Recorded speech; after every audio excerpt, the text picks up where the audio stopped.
Hello, everybody. Welcome back. I'm Joy. I'm Will. And together we are Primary Tenant Pod. Yeah, basically. It's good to be back. It's good to be back. We haven't recorded an episode in far too long, it feels like. Yeah. Yeah. And why is that, Joy? Is it a little something called UBC? Yeah, it's a little something called I'm trying to graduate from UBC, which means I've been bogged down with finals and final assignments, etc.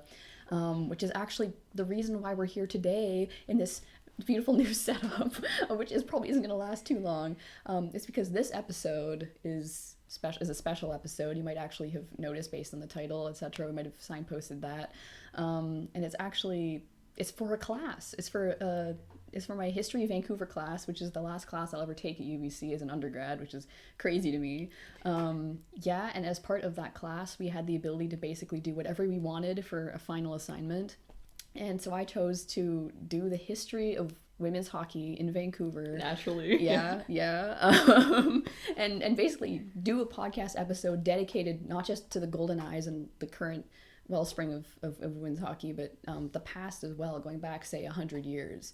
Yeah, and that was really the genesis of what I wanted to do, because in that class we had a lot of really great guest speakers. One of them was a province writer, and he did a lot of talking about sports, not very much talking about women's sports. And I was thinking, you know what, that's a gap that I think I can try to fill at least a little bit of. So yeah, that's why we're sitting here today at our desk with the scarf and everything. Yeah, ice time earned, and that's kind of the theme of the pod this week. Yeah, exactly. Yeah, this month, this couple of months. Anyway, yeah, this season, if we shall say. Yeah. So I basically did the research for this. I kind of set the scope of the project, and Will's basically here to ask me some probing questions. So I'll be talking a lot more in this episode than I have in episodes past. So bear with me if my voice starts getting really scratchy or something. But yeah. The Joy Show. Oh my god, that you're putting a lot of pressure on me. But Okay. yeah, basically I want to talk like a little bit about how I thought of how I started my process for thinking about this project, because we've had a personal connection to women's hockey for quite a while before the inception of the Golden Eyes, because obviously we've never played, but we'll get to our connections. But anyway, I was trying to think of how to frame this project. And the thing that came to mind was we're starting practical. If you were in Vancouver at any point in the last 100 years, like I said, or a little bit before, we'll get there too, and you want to watch women playing hockey, where can you see that? Who are you seeing? What level of talent? And can you even see women's hockey? And like in the metro area as well. And that's where I started. And what I quickly found from basically like a brief search starting is like a little bit of a timeline, a little bit of a story that I'm going to give you now. So yeah, that's like part one, and I'll start right now with what I found originally. Okay, so we're starting with the team you might have heard of. They're called the Vancouver Amazons. We love the Amazons. Yeah, we do. And the team, which is composed of basically high school girls, in 1918, they wanted to play hockey, as one does, as we probably wanted to do at that age. They went to our high school, King George Secondary School. At that time, it was just King George High School, but yeah. It's the same school. Yeah, and different footprint as well. Like they knocked down the original building and everything, and we're in the third building that Semantics. Yeah, semantics. But the same school technically. Yeah, so it was just high school girls who were playing with the Amazons. And the Amazons were so good that they're now in the BC Sports Hall of Fame. Specifically their 1921-22 season, because that was the year that they went to Banff, being the first basically BC team of women to leave the province and play elsewhere in Alberta. And they won the championship of the Banff Winter Carnival in 1922, and that's what landed them in the BC Sports Hall of Fame. But they have a much crazier story. Let's get into it. Yeah, one of their players married their manager, like Guy Patrick, like of the famous hockey dynasty Patricks. They were the team. They played in the first, I think, international women's game in North America, ice hockey related. Yeah. And who did they play against? They played against Seattle. Yeah. It goes back a long way. Yeah, the rivalry. There's a long rivalry. Yeah. Yeah. They also played against Victoria, basically because after the success of the Banff expedition, whoever was in charge of creating this team or whatever was like, wait a minute, we can make bank. People will actually come see women play. Yeah, no, that was a success. Yeah. No kidding. Yeah. And also they played at the same arena where the Vancouver Millionaires played. You may have heard of the Stanley Cup winning Vancouver Millionaires. Yeah. The only time the city has ever achieved men's hockey glory, let's be real. But yeah, so they played at the same arena. They actually played between the intermissions of Millionaires games as well, and at the end. So basically, women were not playing full 60 minutes, or at least the Amazons weren't. They were playing like 50 minutes, 50 minutes, 50 minutes at the end. So like 45 minutes as a full game. But these were not like, you know, delicate little like figure skaters like whacking things daintily or whatever. They were hitting each other. There were injuries. Yeah, I think was it the captain at the Banff Winter Carnival the first year? She broke her ankle playing, and then she had to like cheer the team on from the sidelines. Yeah. Anyway, there are a lot more stories I could get into, but yeah, that's essentially generally where we're at in like the 1920s roughly. Say 100 years ago. These are young women. They have jobs. I think one of them is a bank clerk. One of them is studying to become a nurse or is a nurse. You know, and they're playing hockey in Vancouver. They're not. Are they getting paid? I don't think they're getting paid. Yeah, not enough to live on because they're not really like, they're not professional. They're not making money from this. And the team folds really when they start getting married for real and going off and having kids and all that kind of stuff. Yeah. So it seems like it was just like this one generation of like high school girls who formed in high school like this team, and then when they kind of grew out of hockey, then the team just ended and there was no like second generation of Amazons. Yeah, not really, no. It wasn't like you couldn't really create like a dynasty of Amazons players. Yeah. It also sounds like they didn't really have like a full-time, like there was no real like full-time league that they were playing in. It was more like exhibition games. Who were they playing when they were playing in those intermissions? Yeah, well, they're playing teams like from Seattle, Victoria, other Vancouver teams as well. Oh, that's another thing I want to say. The Amazons were not the only women's hockey team in Vancouver at the time. Again, it was kind of a boom era. I want to establish right now we're in a boom era for women's hockey. It's the 1920s. Yeah, it's kind of awesome. They play in an already established team called just like the Vancouver Ladies Hockey Team, who were like, they were like the toast of the town. They were winning everything, and then these upstart girls showed up and started beating them at their own game. That's right. KG wins. Yeah, exactly. KG always wins. Yeah, so again, they're not the only team. Yeah. No, I remember hearing about the Amazons when we were in high school, because we were part of the King George Archives Club because our high school was so old. There was a bunch of old stuff lying around. Yeah. And that was how we first heard about the Amazons, because that was when they were in the process of, being inducted into the hall yet. They weren't in the hall yet, but... Yeah. And then we graduated and now they are, so that's really cool. I know. Yeah, it's really cool. Yeah, and also one of the guys. Well, I want to say guys. Guy seems very very informal. One of the people, gentlemen. Yeah, one of the gentlemen who got them inducted really was Fred Hume, who I contacted for information for this episode because I remember that he had a lot to do with trying to get that team inducted. Yeah, and he also provided me more information, but we'll be about another team. We'll be getting to that. Yeah, just a tidbit. I remember meeting Mr. Fred Hume in the very cramped room that was the King George Archives room. Yeah. So that was kind of where our women's hockey buzz kind of started happening. Whoa! Yeah. Yeah. I also, again, they went to Banff again. The Amazons went to Banff. That's because there were a lot more Albertan teams. Mm-hmm. Yeah, and I think that's also might be a thread that we might continue seeing as we talk about Vancouver hockey. So that's the first part I wanted to talk about. Kind of 1920s boom era. They're wearing skirts.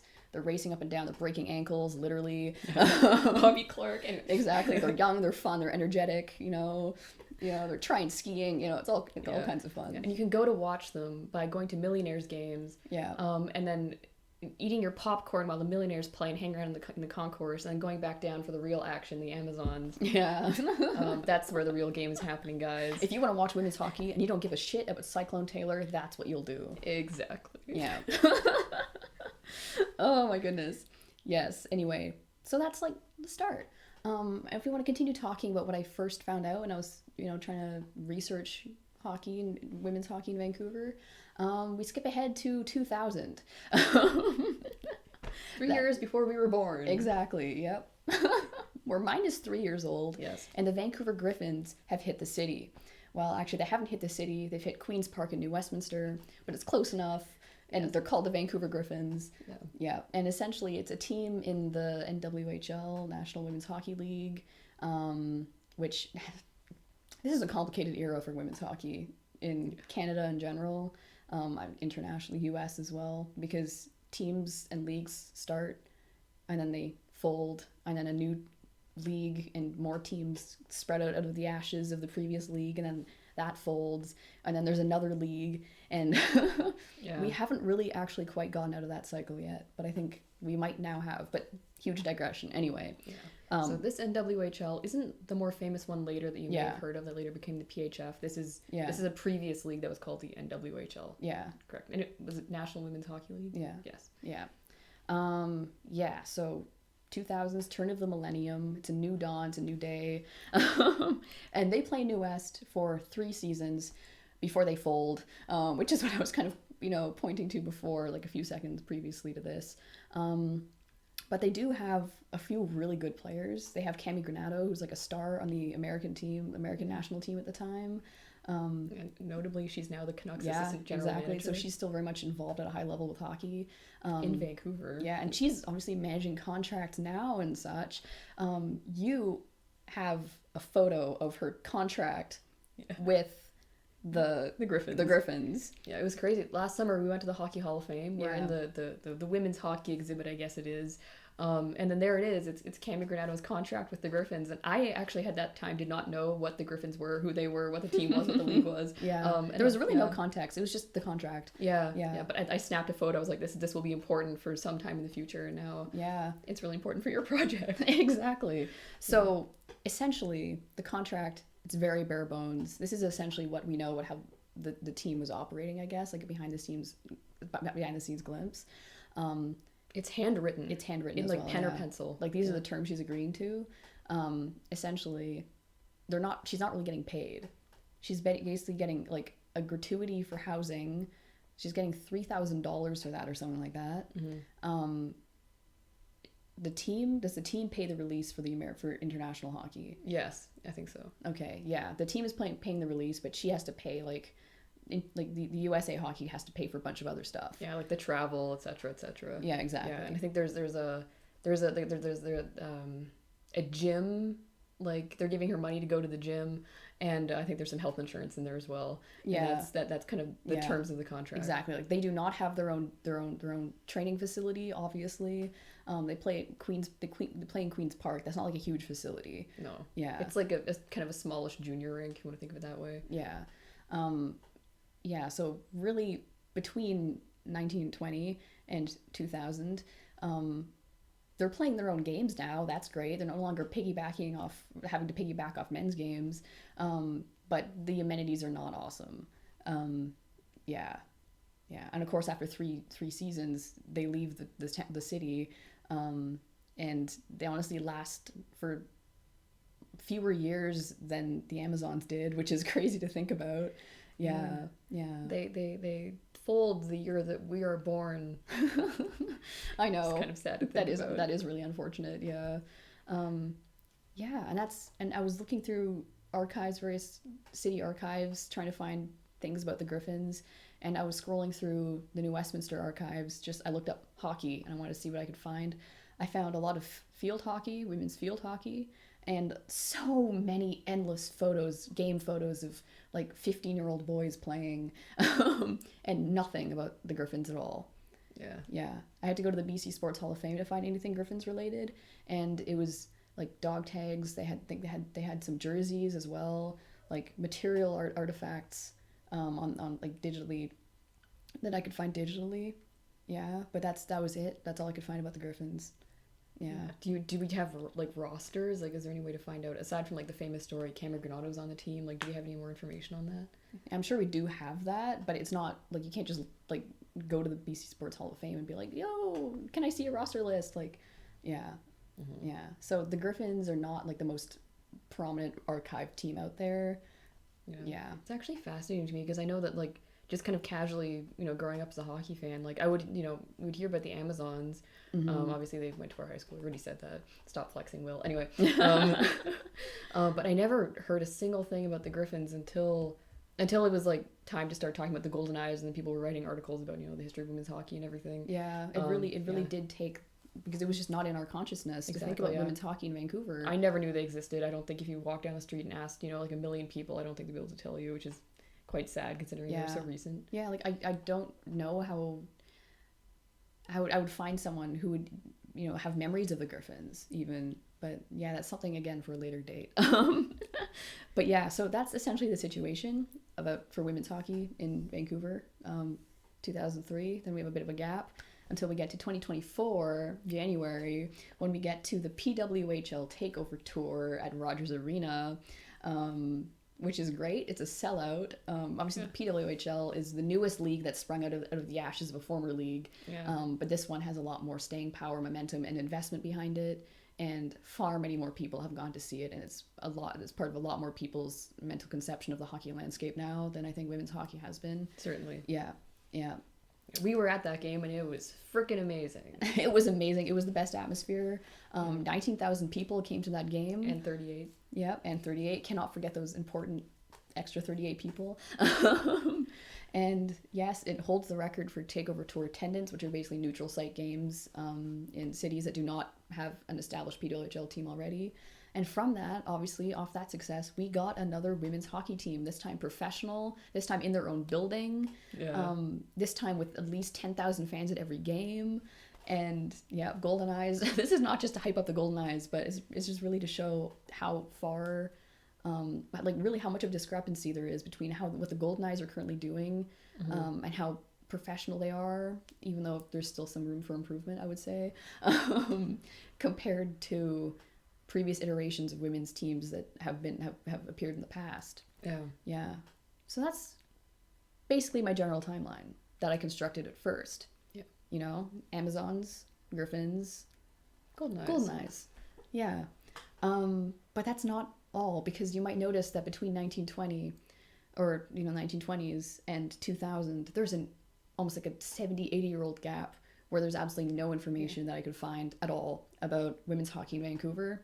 And I call that the void, all caps, the void. This is the void of information, the void of, it seems, teams actually in real life. I could find nothing on my own. And I reached out because I was thinking, this it doesn't make sense to me that there would just be absolutely nothing, because it's an entire person's lifespan essentially. Yeah, you could be born in 1926 or whatever, 1927 when the Amazons stopped playing, and then die in 2000 when the Griffins start playing, and not have a team, or so I thought, in Vancouver. So I kind of thought that's kind of ridiculous. So I reached out to a couple people, Fred Hume for one, and my friend Jacob, who knows a little bit more about hockey. The history of hockey. Yeah, the history of hockey. He's a hockey buff. That's like a term I would use to describe him. Yeah. At Trent University, so in Ontario. And what I learned from both of them separately is that there was a team in Vancouver where women played other women. It was a women's team. Crazy. And it's also not technically within the bounds of Vancouver because it was the UBC Thunderettes. Yeah. This is why I have a bunch of UBC stuff on display, UBC cowbell, little UBC mascot right here, because that is one of the missing teams in the middle that I could find nothing on by myself. Yeah, of course, Thunderettes, it's kind of diminutive. It's it's a very women's sports kind of name that has thankfully gone out of fashion. The Canuckettes, oh god. Can you imagine? Oh, Lady Canucks. The ideas that people were tossing around for the Golden Eyes, really. Oh, Lord. Anyway, yeah. Point being, they lived it. Yeah. But yeah, essentially, in the 1970s, there were some women playing intramurally. And then I think, well, let me check my dates here. Yeah, in 1977, they went varsity. And they were given the opportunity to go to Japan, travel internationally, and play in Japan. And apparently it was a great time. There were cameras everywhere. They were filmed. It was a big deal. And they swept the floor with all the Japanese teams they played, which is really funny. Also, apparently the Japanese teams were like really hitting the body. Because in the Canadian league, they weren't hitting as much, but the Japanese players were like, sorry, I gotta, Well, I mean, if you watch the Japanese players now too, I mean, they don't hold back at all. Exactly. So. Yeah. And I have a quote here that I just want to read that really tells you like what the level of play was like at the time. For the Thunderettes. For the Thunderettes, yeah. This might take me a bit to find, so I'm going to we're just going to go into intermission right now. Exactly. I'm going to dingle the bell. We'll be back in a sec. I should have put this in my document. Why did I not do that? Okay, here we go. That was a really short intermission. Yeah, okay, so this is a player, last name Corbett. And she says, we had never played together before they went to Japan.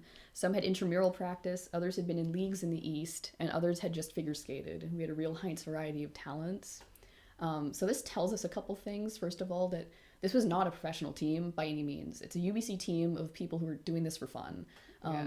They are not being paid to play. They have to pay to play. They're given, it says here, $1,200 versus a men's team budget that's 10 times that. So that's from the UBC endowment, which is exactly quite a bit of money. Yeah, exactly. That's actually ridiculous. But it also tells you that there are leagues out east, and there's really no more elaboration here, like what those leagues might have been, if I was playing in like men's leagues or if they're actual women's leagues. Again, like I was mostly focused on Vancouver, so like I didn't really expand to look at that, but I think that's something I would like to do. And of course, figure skating, which is seen as the more traditional, I guess, feminine skating sport. Obviously, compared to hockey, which is more rough and tumble or whatever. Talk to the Japanese girls. Exactly. And the Amazons. Who got their ankles cudgeled in. Yeah. But yeah, that's really a fascinating quote to me, because it shows you, like, if you want to see women's hockey in Vancouver, you're going to be seeing people who don't really know how to actually play hockey, and also you'll have to go to Japan in order to see them. Or go to like an intramural game or something like just that. Just a quick hop across the Pacific. Yeah. No biggie. Exactly. Yeah. So, but that's another thing that fascinates me as well. In terms of trying to dig out information about this team, obviously Fred Hume gave me some information. My friend Jacob gave me some information. Where did the quote come from, by the way? This is from a book called, it's a textbook actually. This is, goodness, 2 seconds. Just 2 seconds. You don't need to do that. Hockey, a People's History. Hockey, a People's History. Okay. So if you want to read more about this, I guess you could turn that way. Yes. I mean, that's essentially all the information that there is about the team in the book. But okay. Again, it's fairly limited. Yeah. You knocked me completely off track. That I got my bell rung. Sorry. No. Okay. No, it's fine. What I wanted to say is that obviously there's a UBC men's team, UBC Thunderbirds. They go to China the year before or after 1978. Mm-hmm. And they get a beautifully produced National Film Board documentary that you can watch for free online anytime you want. Yes, I actually have done this as well. Yeah, it's a pretty good documentary. Yeah, a lot of like behind the scenes footage and just footage of like people interviewing and etc. Thunderbirds in China, it's called. Yeah. But we have no Thunderettes in Japan. We have no Thunderettes in Japan. I went to the National Film Board website. I looked it up. Nothing. I didn't expect that there would be, but the mention of people being really excited about it, of them being filmed and interviewed and it being like a big deal, I was thinking that maybe there was something for the Thunderettes. Yeah, for the Thunderettes, but no. I was thinking that's just massively unfair. Where did this footage go? Exactly, because another quote, basically, they used the term vanguard. They were on the vanguard of hockey in a way. The Thunderettes, because they went to Japan, they were ambassadors of the sport, and the footage was not retained or archived, it seems, in Canada in a publicly accessible form in the same way that the men's expedition was. So yeah, that brings us back to the void. I dragged some information out of the void with the help of friends. It's a collaborative effort, but the void is still there. It still contains so much within it. Where is this footage? I think other things that are probably still in the void, like I would love to see footage of the Griffins. Where's that? You know, where are the game day photos of the Griffins playing that are not archived public digitally in the New West archives? Yeah. Where's any mention of them in the Vancouver archives at all? Like, anyway, this is a little bit of my rant now. But yeah, I was really thinking about that, about kind of the way in which archiving has failed women's hockey in Vancouver. And of course, that's not to say that this doesn't happen elsewhere in Canada. Again, we get that little teasing mention about other leagues in the East. Let us in. Yeah, but there's the story of Abby Hoffman, obviously, in the 1960s, I think, in Ontario, who wanted to play hockey. She was a girl, so her parents dressed her up as a boy, put her on a boys' team. Her name was, like, Abe. This is Abe. Little Abe. This is little Abe, you know, adorable little curly hair. Abe is, you know, great. He's an all-star. And then they find out Abe is a girl, and then she's abruptly kicked off the team, and that's essentially the story. It's seen that women, even when they're excelling, or like when they're girls, and they're excelling, it's like it's not a girl's sport, it's not a women's sport.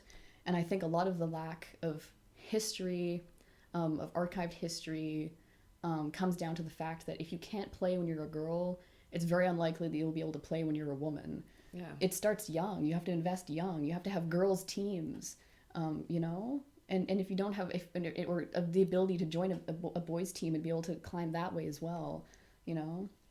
And there's another thing related to this. I think in Vancouver it's compounded by the fact that we have fewer ice rinks. Mm-hmm. Again, the Denman Arena, not the arenas, that's an entirely different team. Get Toronto out of here. Yeah, exactly.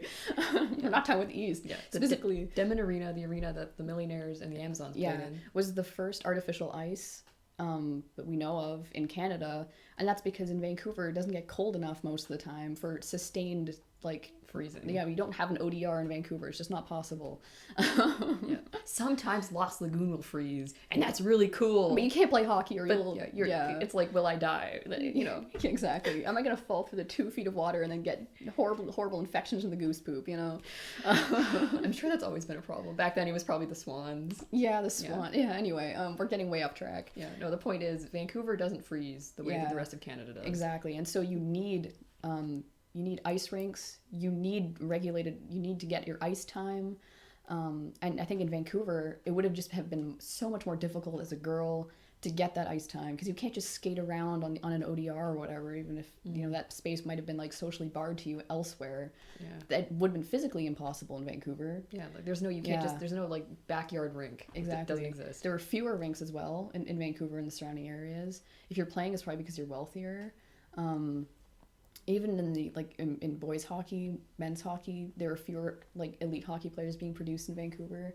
But in terms of women, in 1990, when the first international women's championship is established, the Canadian women's team, there's not a single BC-born player or Vancouver-born player on that roster. There are a few prairie players. It's mostly Ontario and Quebec. Which is leagues out east. I would imagine that's where that would be located. Yeah, and again in that prairie representation as well, there's more women's hockey in the prairies.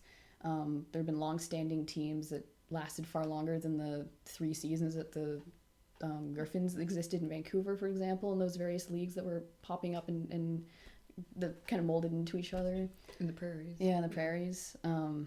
So it's just, that's a very unique situation that Vancouver is in terms of actual like logistics and infrastructure, who gets privileged to use that infrastructure, you know? Yeah. And so that's my kind of hypothesis as to why this void exists in the first place and why it continues to be such, because you can't archive something if it doesn't exist. If you don't care enough to archive something, and it will be as if it never existed. And these two things compound. Yeah. Now, we've talked about this a little bit before, and you were telling me that the void does also exist in other parts of Canada, presumably. You know, it is true that there was a bit of a women's hockey boom in the 20s, I guess, kind of across the continent, and that things went a lot quieter on the women's hockey front. There were a few world wars in there as well, and world wars, obviously the kind of the baby boom in the 50s, the kind of the rise of the nuclear family. Yeah. That kind of societal pressure obviously will exert like huge misogynistic forces that will suppress women's hockey. Yeah. But then, as you just pointed out, there are specific confluence of factors that kind of specifically affect Vancouver as well, just in terms of the environment. Yeah. And as you said, like the resources that are partitioned and who gets access to them. Yeah, and it means, for example, that when international hockey starts happening, and that BC Vancouver-born women are not part of that, not for a while. Yeah. It was correct me if I'm wrong here, Joy, but was it not true that in 2022 Micah Zandy-Hart was the first BC-born player to be on the Canadian Olympic team? I think you might be correct. 2022. Yep, that took a really long time. Yeah. Now, notably, she's an island girl, who I think are probably even less represented in Vancouver. So we have to give her flowers. You really, really do. Yeah. That is extremely cool. I know, and of course that has also rapidly changed. We have Jen Gardner, who just scored 4 goals in a game against Seattle in the PWHL in front of a massive crowd of people. One of our hometown stars. Isn't this just beautiful? How things have changed. Yeah. I recently read a quote from Jen Gardner. She's always very willing to acknowledge the women who kind of came before her and were not able to play. And I've always thought that was, she never fails to mention, not just the little girls who are being inspired now, but also she always mentions the older women who weren't able to play. And now we're talking about, we're having this conversation right now, but the void. And I'm like, Jen Gardner acknowledges the void, people. Yeah, I think it's really important to acknowledge the void, because once you acknowledge it, you can start to think how you can excavate it, how you can illuminate the void. Exactly. And obviously it's not like as if there were no women in Vancouver who played hockey. I'm not generalizing to that extent at all. In that time between the Griffins and the Amazons, or the Griffins and the Golden Eyes. Obviously, the UBC women's hockey team, after the Thunderettes, that program started again in the 90s as well. That also predates the Griffins. And that was started by, I think, Laura Benyon. I'm so sorry for mispronouncing her name. It's like Benyon or Benyon or something. I would love to give it French flair. I could be completely wrong. Who basically went to the person in charge of UBC Sports and said, I want to start a women's team. And I'm going to play on it and I will coach it. And they said, absolutely, okay. And that started a team that has continued on to now, where I can win plushies and get pucks and get a cowbell and cheer them on as they win championships. So that's also, I think, is also important, is collegiate sports as well. I think the history of the UBC hockey team as like another avenue perhaps to get to a professional level. Big shout out to Rylan McKinnon here. And Shanreed Bassey. Rylan McKinnon, who is currently playing in the PWHL, and Shanreed Bassey, who was drafted to the PWHL, specifically the Golden Eyes. Last year. And I have high hopes for Grace Elliott. And so we come to a spot now where it's not the only opportunity to watch women's hockey or to play women's hockey. It's now perhaps like a stepping stone in Vancouver to playing professionally in the same city, which I think is amazing.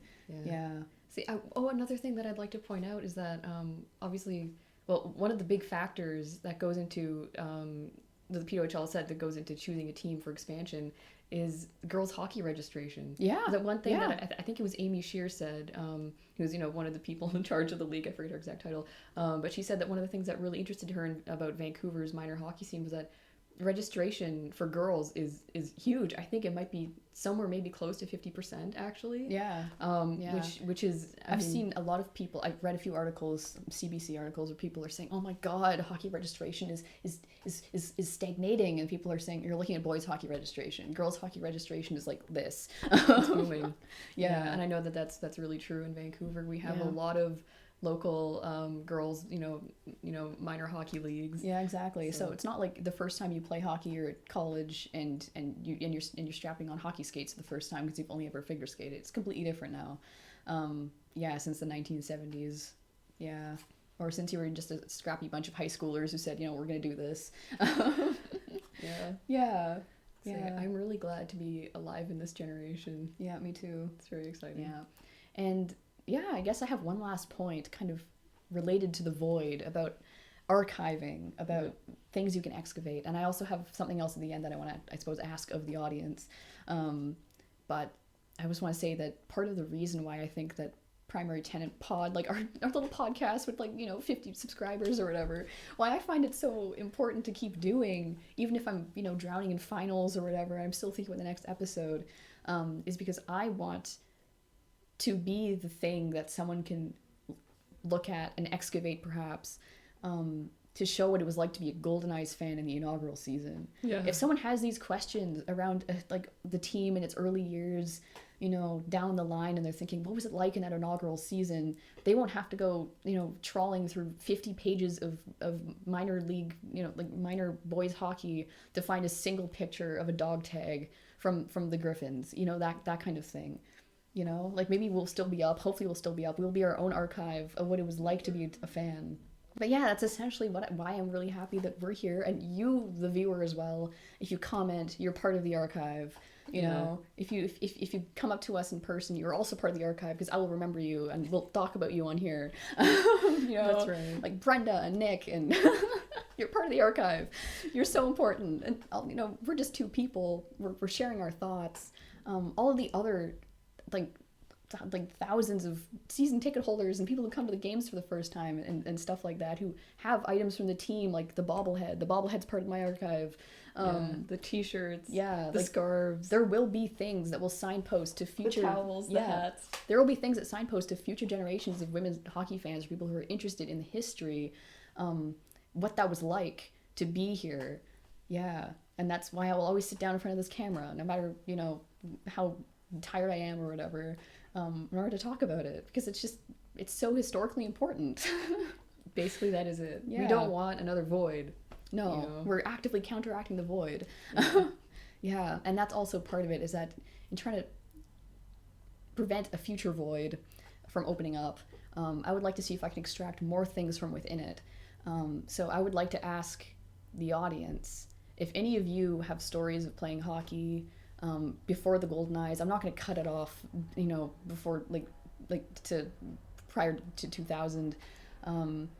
Memories of playing hockey as a woman. If you know people who played hockey, whether like on their own teams or not, I would love to hear those stories. So comment, send us a line, and that could be a future episode of the podcast. I would love to make that another episode. Illuminating the Void. Exactly. Part 2. Yeah. Well, right now we're saying here is the void. Yeah. Part 2 would be illuminating the void. Yeah. And those are what I think the reasons for the void are. Obviously, like lack of access due to infrastructure, just the environment of Vancouver physically, like it doesn't freeze. Societal attitudes around hockey is this rough and tumble boys sport that women are too frail to manage, which is obviously not true, because look at the 1920s. They barely had any padding, and they were playing and winning championships. And that's always been a nothing argument, but it had huge societal sway. Even today it sometimes does. If you are a woman adjacent, who played hockey in the past, we want to hear from you. If you know someone who played hockey in the past, woman or woman adjacent, please send us a line. Exactly. And I would love that. Please help us illuminate the void. All right. That's our tagline. Yes. And thank you so much for listening to this episode. Thank you so much to the people who helped me research. So that's especially Fred Hume. That's my friend Jacob. That's also Jim Bradbury, who's also helping us with the archives back in the day when we were in high school, who wrote a book about the Vancouver Amazons. It's like this spiral bound book, and that was also really important. Shout out to Wayne Norton, who wrote Women on Ice. Also very important, about the early days before the void. Yeah. And shout out the people who got the team inducted to the BC Sports Hall of Fame. Yeah. And shout out Cami Granado. I hope you get the next head GM job for the Canucks. That would be so sick. Yeah. But like, remember when she was a Griffin? Yeah. This is her contract from back in the day. I know. Yeah. Because it's really it's not really like a linear timeline. It's a web of things that are happening and there's this kind of thing, there's a dip in the middle, but we can pull the net back out. Exactly. Yeah. All right. So normally lately, we've been signing off our episodes with a bit of a Vancouver Golden Eyes jingle, but we tested it out early and we found out that we can fit the scansion of these various different teams to the exact same melody. So Exactly. do you want to give it a go? First, we're going to start with the Golden Eyes. The Golden obviously. Eyes. Okay. Yes. Okay, so we're going backwards in time. Yeah. Okay. Vancouver Golden Eyes, Vancouver Golden Eyes, Vancouver Golden Eyes. Hell yeah, our beautiful team. And now we're gonna do UBC Thunderbirds. Okay. Yeah. This is going to be a little trickier, but let's go. UBC Thunderbirds, UBC Thunderbirds, UBC Thunderbirds. Yes. Okay. And now we're hitting the Griffins. Yes. Okay. This is also a little bit more difficult. It's only 2 syllables at the end. Okay. Take us away. Okay. Vancouver Griffins, Vancouver Griffins, Vancouver Griffins. All the I sounds. Ooh. Anyway. Now we're doing Thunderettes. Yes, exactly. UBC Thunderettes, UBC Thunderettes, UBC Thunderettes.